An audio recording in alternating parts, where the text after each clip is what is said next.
नहीं केशव नहीं, ये तुम क्या कह रहे हो?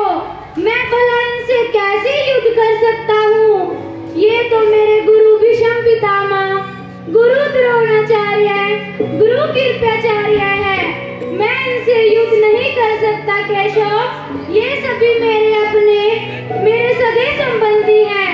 नहीं केशव नहीं, मैं इनसे युद्ध नहीं कर सकता। ये तुम क्या कह रहे हो अर्जुन? युद्ध भूमि में खड़ा होकर ऐसी वाणी एक योद्धा को शोभा नहीं देती। तुम किन्हें अपना कह रहे हो अर्जुन? याद करो, ये सब वही लोग हैं जो 13 वर्ष पहले भरी सभा में तुम्हारी पत्नी द्रौपदी का निवस्त्र होने का तमाशा चुपचाप खड़ा होकर देख रहे थे। इनका अपनापन देखो अर्जुन। आज पांडवों के विनाश के लिए इनकी तलवारें तनी हुई है। अगर ये तुम्हारे अपने होते तो कभी भी कौरवों के साथ मिलकर तुमसे युद्ध ना करते।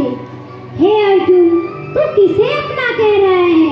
जो आज तेरा है वो कल किसी और का था, परसों किसी और का हो जाएगा। उठो अर्जुन, युद्ध करो। हे मधुसूदन, मेरे सुख से मेरे गुरु को दुख हो, मेरे लाभ से इन्हें हानि पहुँचे, मुझे यह स्वीकार नहीं है। मैं यह युद्ध नहीं कर सकता मधुसूदन, नहीं कर सकता। सुख दुखे समे कृत्वा लाभा लाभो जया जयो ततो युधाय युजस्व नैवं पापम अवाप्स्यसि।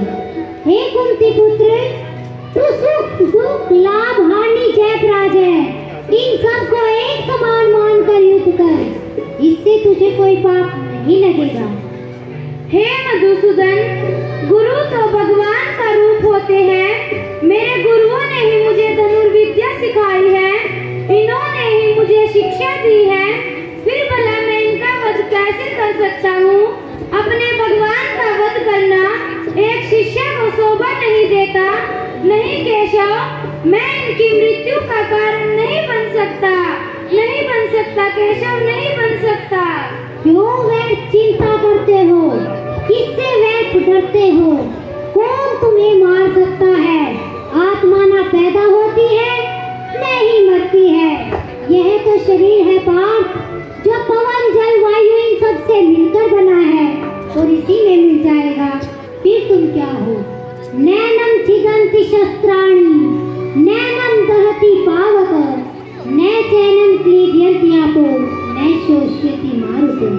हे पार्थ, इस आत्मा को कोई शस्त्र चीर नहीं सकता, वायु इसे सुखा नहीं सकती, अग्नि इसे जला नहीं सकती, जल इसे गीला नहीं कर सकता।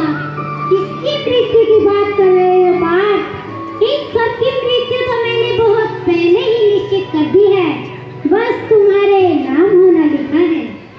हे केशव, मेरे मन में अभी भी बहुत से प्रश्न हैं जो मुझे बार बार विचलित किए जा रहे हैं। कौन से प्रश्न है पार्थ जो तुम्हारे मन को विचलित कर रहे हैं? पूछो, मैं तुम्हें उनके उत्तर अवश्य दूंगा। हे मधुसूदन, ये जीवन इतना कठिन क्यों हो गया है? जीवन के बारे में सोचना बंद कर दो पार्थ, क्योंकि यह जीवन को कठिन बनाता है। केवल जीवन को जियो। हे केशव, लोगों को इतने कष्ट क्यों भोगने पड़ते हैं? हीरे को रगड़ के बिना चमकाया नहीं जा सकता, सोने को ताप के बिना खरा नहीं किया जा सकता।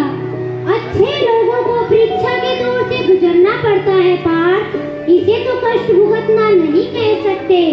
अनुभवों से जीवन सुखद बनता है, न कि दुखद। तो आपके कहने का मतलब ये अनुभव काम के हैं मधुसूदन? हाँ पार्थ, ये सब अनुभव काम के हैं। ये हमारे जीवन का सार है। अनुभव एक ऐसा कठोर शिक्षक है पार्थ, जो पहले पाठ पढ़ाता है और फिर परीक्षा लेता है। हे मधुसूदन, लोगों को सबसे अचंभित क्या करता है? हे अर्जुन, जब मनुष्य कठिनाइयों का सामना कर रहा होता है, चारों ओर से समस्याएं उसे घेर लेती है, हर मनुष्य के मुख से केवल एक ही वाणी निकलती है कि मैं ही क्यों। परंतु जब वह व्यक्ति समृद्ध हो जाता है, सफलता प्राप्त कर लेता है,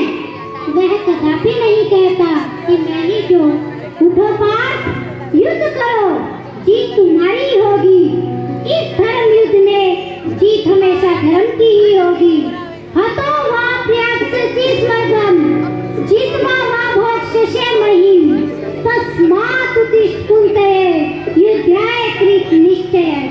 हे पार्थ, अगर तुम इस युद्ध में हारे जाते हो तो तुम्हें स्वर्ग की प्राप्ति होगी, और जीत गए तो अपने राजा का भोग करना। उठो कुंती पुत्र, युद्ध करो। ठीक है केशव, मैं यह युद्ध अवश्य करूंगा।